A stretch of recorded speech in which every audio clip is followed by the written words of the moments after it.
உங்கள் பேர் சொல்லுங்கள். வணக்கம். செல்வி, என் பேர் செல்விப்பா. கர்ப்பப்பை வந்து ஆப்ரேஷன் பண்ணியிருக்காங்க இல்லையா? எத்தனை வயசில் உங்களுக்கு அந்த ஆப்ரேஷன் பண்ணாங்க? கர்ப்பப்பையை எடுத்திருக்காங்க, எத்தனை வயசில் பண்ணாங்க? 27 கர்ப்பப்பை இருக்குது. எங்கே பண்ணீங்க? சேலமா? சேலம்ல பிபி ஆஸ்பத்திரின்னா அப்போ இருந்துச்சு. Welcome to Kiruthika Salem special kitchen. வணக்கம்ப்பா. பண்ண போகிற டாபிக் என்னென்னா மெனோபாஸ். சரியா? நீங்கள் உங்கள் வாழ்க்கையில் அந்த மெனோபாஸ் அப்படிங்கிறது எத்தனை வயசில் சந்திச்சிங்க? நான் வந்து என்னுடைய இதில் பார்த்தீங்கன்னாக்கா ஒரு 47லேருந்து நான் வந்து 53 வரைக்கும் எனக்கு வந்து அந்த இது ப்ராப்ளம் இருந்தது. ஒரு 5-6 வருடம் சந்தித்தேன். என்னென்னா கால்சியம் குறைபாடு வரும், அயன் இரும்புச்சத்து குறைபாடு வரும், உடம்பு வந்து குப்புன்னு வேர்க்கும், ஹை பிபி ஏறும். அந்த மாதிரி டைமில் காரணம் இல்லாமல் வேர்க்கும் உடம்பு. அதே மாதிரி திடீர்னு நீர் கோத்துக்கும் உடம்புல. நீர் கோத்துட்டு காலெல்லாம் ஸ்வெல் ஆன மாதிரி ஒரு உடம்பு கனத்து போன மாதிரி இருக்கும். அந்த மாதிரி இருக்கும்போதெல்லாம் நமக்கு ஒரு காரணம் தெரியாத ஒரு எரிச்சல், ஆங்ஸைட்டி, பதட்டம், இந்த உணர்வு எல்லாமே இருந்தது. யார் மேல ஆனால் கோவப்படுறது, இது மாதிரி ஒரு உணர்வுகள் எல்லாம் இருந்தது. சரியானபடி பசி எடுக்காது அல்லது அதிகமாக பசி எடுக்கும். இது மாதிரி நம்ம ஒரு எராட்டிக்கான ஒரு இதுதான் உடம்புல ஒரு 4-5 வருடம் நான் சந்தித்தேன். என்னுடைய ஜெனட்டிக்ஸில் என்னுடைய மதர் சைடு இதெல்லாம் பார்த்தீங்கன்னா ஒரு 53 வரைக்கும் அவங்களுக்கு மெனோபாஸ் இருந்தது, அந்த பீரியட்ஸ் இருந்தது. எனக்கும் அது மாதிரி தான் ஒரு 53-54 தான் எனக்கு ஸ்டாப் ஆச்சு. ஓகே. மெனோபாஸ் வந்து எந்த வயசில் வரணும்? 48லேருந்து 53க்குள்ள ஆரோக்கியமான இருக்கிற பெண்மணியாக இருந்தால் இதுதான் சொல்கிறாங்க. உலகளவில், நம்ம இந்தியா மட்டும் கிடையாது, உலகளவில் 53 வரைக்கும் இருக்குது அப்படின்னு சொல்கிறாங்க. 48ல் ஸ்டார்ட் ஆகும்னு சொல்கிறாங்க. சரி. இது ஆல்ரெடி வந்து ரெகுலர் பீரியட்ஸ் அப்படி இருக்கிற மாதிரி இருந்தாக்கா இந்த மாதிரி தான் வரும். இர்ரெகுலர் பீரியட்ஸ் இது மாதிரி இருக்கிறவங்க, சரியான அளவு வந்து பீரியட்ஸ் சரியா வர இல்லாதவங்கலாம் என்ன பண்ணுவாங்க, 34-35ல் கூட ஸ்டாப் ஆகிடுது. எனக்கு தெரிஞ்சு நிறைய தோழிகள் வந்து 34 நின்றுடுச்சுப்பாங்க, 40 நின்றுடுச்சுன்னு சொல்லுவாங்க. ஆனால் அதனால் பின்விளைவுகள் என்ன ஆகுது அவங்களுக்கு அப்படின்னாக்கா, உடம்பு வந்து வெயிட்டு போடுது. சரி. உடம்பு வெயிட் போடுது. பின்னாளில் வந்து யூட்ரஸ்னால அவங்களுக்கு ப்ராப்ளம் வருது. கழிவுகள் சரிவர வெளியேறாததுனால பின்னாட்களில் வந்து அவங்க வந்து அந்த ஒன்று கர்ப்பப்பை ரிமூவ் பண்ணுற மாதிரி ஒரு கட்டிகள் மாதிரி வந்து கர்ப்பப்பை வந்து எடுத்துடுறாங்க. யூட்ரஸ் வந்து ரிமூவ் பண்ணுற மாதிரி வந்துடுது. உடம்பு வந்து நல்ல வெயிட்டு போடுது. அவங்களுக்கு வந்து பெரும்பாலும் அந்த முழங்கால் இந்த முட்டி தேய்மானம் இது எல்லாமே அவங்களுக்கு வருது. ஓகே. கர்ப்பப்பையை சில பெண்மணிகளுக்கு ரொம்ப சிறு வயசுலேயே ரிமூவ் பண்ணிடுறாங்க. அவங்க வந்து பின்னாட்களில் என்னென்ன பிரச்சனைகள் சந்திப்பாங்க? நம்ம உடம்பில் வந்து கழிவுகள் வந்து பெண்களுக்கு வியர்வை, சிறுநீர், மலம், பீரியட்ஸ் இந்த மாதவிடாய் மூலம் வெளியேறும். இப்போ நம்ம சிறு வயதிலேயே நம்ம வந்து கர்ப்பப்பையை வந்து நம்ம எடுத்து அகற்றும் போது நமக்கு என்ன ஆகுதுனாக்கா, ஒவ்வொரு மாதம் நமது உடலில் தேங்கும் கழிவுகள் வந்து வெளியேறும் ஒரே சொல்யூஷன் இந்த மாதவிடாய் மூலம் வெளியே வரும். அது நம்ம எடுத்துறதுனால அந்த பெண்களுக்கு வந்து ஒரு 40-40-40லேயே அவங்களுக்கு வந்து பயங்கரமான தொந்தரவு. ஏன் அப்படின்னாக்கா, அவங்களுக்கு கழிவுகள் போகும்போது சரிவர போகாதனால ஒன்றும் உடம்பு வந்து வெயிட் போட்டுடுது. அவங்களுக்கு பின்னாட்கள் ரொம்ப தொந்தரவு. 40 வயசுலலாம் நிறைய தொந்தரவு. அவங்களுக்கு ப்ரெஷரு எல்லா இதுவுமே அவங்களுக்கு தொந்தரவுகள் வந்துடுது. பெண்களுக்குரிய மெனோபாஸ் பிரச்சனை, இர்ரெகுலர் பீரியட்ஸ் பற்றியெல்லாம் சொல்லியிருக்கீங்க. பட் இதுக்கு என்ன தீர்வு? அந்த பெண்மணிகள் வந்து என்ன பண்ணணும், சிறு வயதில் யூட்ரஸ் எடுத்தவங்க என்ன பண்ணணும்னாக்கா, நீர்ச்சத்து நிறைந்த காய்கறிகள், நார்ச்சத்து நிறைந்த காய்கறிகள். இது எதுக்காகனா மலச்சிக்கல் இல்லாமல் பார்த்துக்கணும், யூரினரி இன்ஃபெக்ஷன் இல்லாமையும் பார்த்துக்கணும். அப்போதான் வெயிட்டும் போடாமல் இருக்கும். அதே மாதிரி மஸ்ட் வாக்கிங்கோ இல்லை ஏதாவது ஆசனாஸ் இது மாதிரி யோகாசனம் இதோ ஏதாவது ப்ராக்டிஸ் பண்ணணும் அவங்க. அப்போதான் ஆரோக்கியமாக இருக்கும். இல்லை அப்படின்னாக்கா அவங்களுக்கு வந்து வேற விதமான உபாதைகள் வந்து அவங்களுக்கு ஆர்கன் ஃபெயிலியர், இதயத்துக்கு ஏற்படும், பலு ஏற்படும். ஏன்னா அதிகமான கழிவுகள் நாம் வந்து சாப்பிட்றது வந்து வெளியேற்றத்துக்கு போதுமான வழி இல்லாததுனால இப்போ இந்த இது வழி அடைபட்டு போனதுனால ஒன்று மலத்தின் வழியாகவோ, சிறுநீர் வழியாகவோ, வியர்வின் வழியாகவோ, சுவாசத்தின் மூலமாக தான் வெளியேறணும். அப்போ அந்த இது வந்து நாம் வந்து அதிகப்படுத்திக்கணும். உணவுல தான் கண்ட்ரோல் பண்ணணும். ஆமாம், உணவுல தான் கண்ட்ரோல் பண்ணணும். மஸ்ட் வந்து பிராணாயாமம், ஆசனம், வாக்கிங் இது மாதிரி கண்டிப்பாக அவங்க வந்து செய்யணும். ரொம்ப நன்றிம்மா. சமுதாயம் எடுத்துட்டா இப்போ இருக்கிற ஜென்ரேஷன் எடுத்துக்கிட்டா நிறைய ஜங்க் ஃபுட் ஐட்டம்ஸ் தான் எடுத்துக்கிறாங்க. ஈஸியாக இருக்குது அவங்க சாப்பிட்றதுக்கும், அதை தான் லைக் பண்ணி சாப்பிட்றாங்க. அதை பற்றி உங்களோட கருத்து சொல்லுங்கள். ஜங்க் ஃபுட் அப்படின்னாவே ஒன்லி கார்போஹைட்ரேட்டும் கொலஸ்ட்ரால் மட்டும்தான். அதில் வேற எந்த கனிமங்களோ மினரல்ஸோ புரோட்டீனோ எதுவுமே கிடையாது. அதுவே நம்ம நாளடைவு சாப்பிட்டுட்டே வந்தாக்க குழந்தைங்க ஒரு ஸ்டேஜில் பார்த்தீங்கன்னா அவங்களுக்கு போஷாக்கு வேணுங்கிற அந்த சமச்சீரான போஷாக்கு அவங்களுக்கு கிடைக்காது.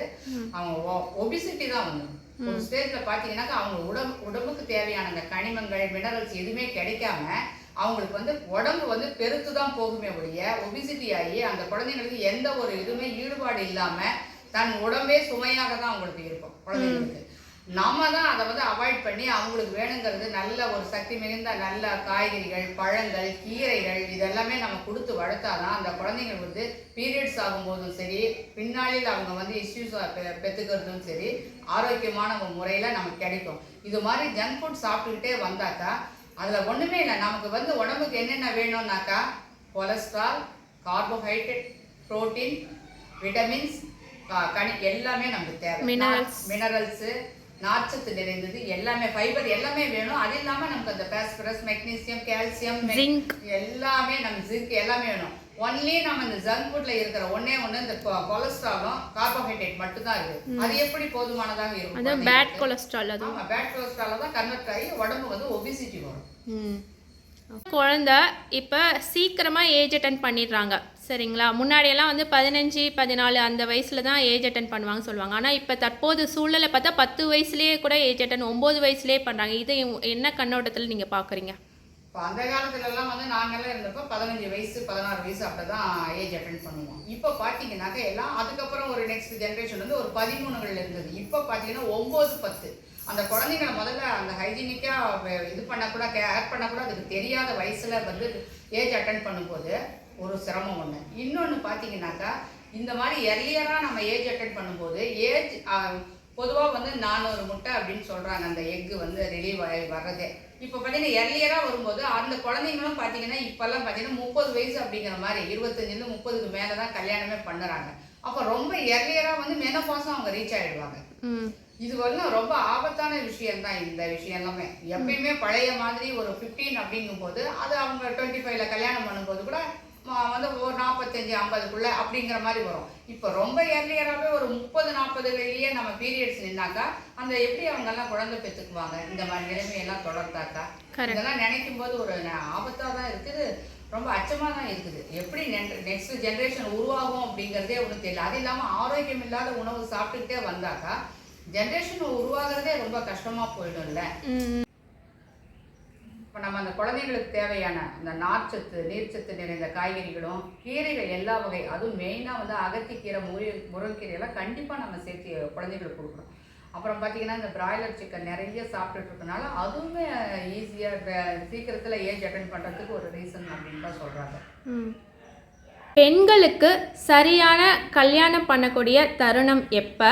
அதே மாதிரி குழந்தை பேர் எந்த பீரியட்லேருந்து எந்த பீரியட் வரைக்கும் அவங்க கரெக்டாக பெற்றுக்கணும்? திருமண வயது அப்படின்னாக்கா 21 22க்குள்ளே கல்யாணம் பண்ணி கொடுத்துறது ரொம்ப நல்லது. கொஞ்சம் மீறினா ஒரு 23. அதே மாதிரி குழந்தை பெற்றுக்கிறதும் பார்த்தீங்கன்னாக்கா 23லேருந்து ஒரு 32 33க்குள்ளே பெற்றுக்கிறது ரொம்ப ஆரோக்கியமான ஒரு கருமுட்டை உருவாகக்கூடிய ஒரு வயதுன்னு சொல்லலாம். அதுக்கு மேலே போகும்போது கொஞ்சம் காம்ப்ளிகேட் வரும். குழந்தைக்கும் சரி அம்மாவுக்கும் சரி குழந்தை பெற்றுக்கிற பெண்ணுக்கும் சரி அவங்க வந்து அந்த வந்து போதுமான அந்த அளவுக்கு ஸ்ட்ரென்த் இருக்காது. அதனால நம்ம அந்த இந்த ஒரு 23லேருந்து ஒரு 33க்குள்ள நம்ம வந்து நம்ம பெற்றுக்கிறது வந்து ரொம்ப ஆரோக்கியமான விஷயம்னு நினைக்கிறேன். ரொம்ப தேங்க்ஸ்மா. குழந்தைகளை சில கல்யாணம் ஆன தம்பதிகள் வந்து தள்ளி போடுறாங்க பெற்றுக்கிறத சரியா. அந்த இடத்துல என்னென்ன சவால்கள் அவங்க ஃப்யூச்சரில் சந்திக்க வேண்டியதாக இருக்கும்?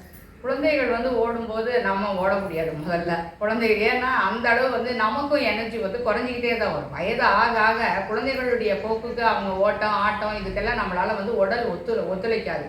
அது மெயினான ஒரு ட்ராபேக் இதில் இருக்குது. இன்னொன்று வந்து அந்த குழந்தைகளை வந்து நம்ம வளர்க்குற அளவுக்கு நமக்கு வந்து அந்த சக்தி ஃபினான்சியல் ஆகட்டும் உடல் ரீதியாகட்டும் நமக்கும் வந்து அது வேணும்ல. நம்ம ஏஜ் ஆகும்போது இந்த ஏஜ் ஆக ஆக நமக்கும் போதுமான அளவு அந்த ஃபினான்சியல் சப்போர்ட்டாகவும் வேணும். அவங்களுக்கு எல்லாமே நம்ம கைடன்ஸ் பண்ணுற அளவுக்கு நம்ம உடல் வலிமையும் இருக்க வேணும்ல. இதில் தள்ளி போக எல்லாருக்குமே இதுக்கு சிரமம் தானே. கண்டிப்பாக அந்த மாதிரி விஷயங்கள்லாம் வந்து பேரண்ட்ஸ் சந்திக்கிறதா இருக்கும். ஓகே. சில பெண்களுக்கு வந்து தாடி மீசை எல்லாம் முளைக்குது இல்லையா, ஹார்மோனல் சேஞ்சஸ்னால. அதை பற்றி உங்களோட கருத்துக்கள் சொல்லுங்கள். ஈஸ்ட்ரோஜன் ஆண்ட்ரோஜன் சுரப்பு அந்த ஹார்மோனல் இம்பேலன்ஸ்னால அந்த மாதிரி ஒரு பிரச்சனையை வந்து டெஸ்டோஸ்டெரான் அவங்களுக்கு அதிகமாக நிறைய பெண்கள் வந்து இதை சந்திக்கிறாங்க. இது கொஞ்சம் பேத்தட்டிக் தான். அது என்ன ஆனாலும் வந்து ஒரு அது கொஞ்சம் க்யூர் பண்ணாதான் முடியல. அந்த டேப்லெட்ஸாக நம்ம எடுத்துக்கிட்டாலும் அது சைடு எஃபெக்ட் கொண்டு வருது. ஓகே, அப்போ இயல்பாகவே நம்ம வந்து நம்மளுடைய உணவு மூலமே இதுக்குள்ள சரிவர நம்ம கவனிச்சுக்கிட்டோம்னா உடம்ப இந்த மாதிரி ப்ராப்ளம்லாம் வராது நமக்கு. ஓகே, அதுதான் இப்போ போஷாக்கான உணவு ஏன் வந்து கீரைகள் கசப்பு நிறைந்த உணவுகள்லாம் ஏன் எடுத்துக்கணும்னு வலியுறுத்துறோம்னாக்கா ரீசன் இதுதான். ரொம்ப தன்னைத்தானே சரிப்படுத்திக்கிற குணம் வந்து உடலுக்கு உண்டு. நாம் அதை மீறி இது இயற்கைக்கு மீறாக நம்ம வந்து செயல்படும் போது தான் இது மாதிரி பிரச்சனைகள்லாம் நம்ம ஃபேஸ் பண்ணுறதா வருது. நிறைய கெமிக்கல்ஸ் ஆர்டிஃபிஷியல் எல்லாமே நம்ம பல் விளக்குற அந்த பற்பசையிலேருந்து சோப்புலேருந்து தலைக்கு போடுற ஷாம்புலேருந்து நம்ம எல்லாமே கெமிக்கல் தான் யூஸ் பண்ணுறோம். அது இல்லாமல் நம்ம உண்ணும் உணவுமே எல்லாமே கெமிக்கலாக இருக்கும்போது நம்ம உடம்பு மட்டும் எப்படி இயற்கையான விஷயமா ஒத்துழைக்கும்? கண்டிப்பாக. கர்ப்பப்பை ஆப்ரேஷன் உங்களுக்கு பண்ணியிருக்காங்க. பண்ண பிறகு நீங்கள் என்னென்ன பிரச்சனைகள் சந்திச்சிங்க ஆப்ரேஷன் பண்ணி முடிச்ச பிறகு, உடல் ரீதியாக மன ரீதியாக? உடல் ரீதி தான். ஆனால் வந்து கொஞ்ச நாள் நல்லா இருந்துச்சு, கொஞ்ச நாள் நல்லா இருந்தது. அதுக்கு பின்னாடி வந்து இடுப்பில் வந்து நடக்க முடியாத இருந்தேன். கால் வலியாக ரொம்ப கால் வலி வந்துச்சு. நரம்பு நவுந்துட்டு இருந்தது. அப்புறம் டாக்டர்கிட்ட போனதுக்கு ஆப்ரேஷன் பண்ணணும்னு சொன்னாங்க. அதை ஆப்ரேஷன் பண்ணிட்டோம். பண்ணிட்டு பின்னாடி கொஞ்ச நாள் இப்போ வலி இல்லாத இருந்துச்சு. இப்போ ஒரு 10-15 வருஷமாக ரொம்ப நேரம் நின்னாலும் இது பண்ணாலும் வலி இருக்குது. இப்போ தான் கொஞ்சம் கொஞ்சமாக வலி வந்துட்டு இருக்குது திருப்பி. அப்புறம் எப்பவுமே உடம்பு வலி, இந்த கால் வலி, சத்து குறைபாடு, சத்து இல்லாத டாக்டர்கிட்ட போனால் சத்து இல்லைன்னு தான் சொல்கிறாங்க. அப்புறம் எல்லாம் சாப்பிடணும் அப்படின்றாங்க. எடுக்கிறதுக்கு முன்னாடி உங்களோட உடல் அமைப்பு எப்படி இருந்தது? கர்ப்பப்பை எடுக்காததுக்கு முன்னே நான் ஒல்லியாக தான் இருந்தேன். கர்ப்பப்பை எடுத்து வாட்டி ரொம்ப இப்போ குண்டாயிட்டேன், ஓரளவு குண்டாயிட்டேன் நான்.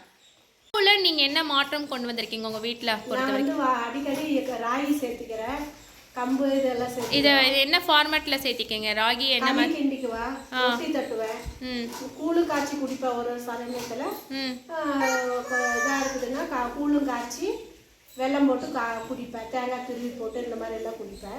ராகி அடிக்கடி சேர்த்துக்கிறோம் நாங்கள். இல்லை காய்கறி எல்லாம் நல்லா சேர்த்திக்கிறீங்களா? காய்கறி, கீரை இந்த மாதிரி எல்லாம் ஐட்டம் எல்லாம் சேர்த்திக்கிறேன். நான் சிக்கன் அதிகமாக, மட்டனும் அதிகமாக எதுவுமே சாப்பிட்றதில்ல. நான் முன்னெல்லாம் முட்டையெல்லாம் அதிகமாக சேர்த்திட்டு இருப்பேன். முட்டை பிடிக்கும் எனக்கு, ஆனால் சேர்த்துல. இப்பெல்லாம் நான் அதிகமாக முட்டை சேர்த்திக்கிறது இல்லை. சேர்த்தனாலும் ஜீரணம் ஆகுறதில்ல. இது ஒரு மாதிரி எதிர்த்துக்கிட்டே வர மாதிரி இருக்கும். உணவுல கொஞ்சம் நீங்க அக்கறை எடுத்து பண்ணிட்டு இருக்கீங்க இல்லையா? சரி, கரெக்டாக இருக்கிறோம். ஆனால் இப்போ வந்து நான் ரொம்ப கரெக்டாக இருக்கிறேன் சாப்பிட்றதுல. Okay okay. அதனால உங்களுக்கு வந்து இதை அதிகமாகவும் அப்படி ஏதாவது கொஞ்சம் சரி இருக்கு அப்படின்னு சொல்லி சாப்பிட்டாலும் எனக்கு உடம்பு ஒத்து வருதில்ல. சரிங்கக்கா, ரொம்ப நன்றிக்கா உங்களோட அனுபவத்தை பகிர்ந்ததுக்கு.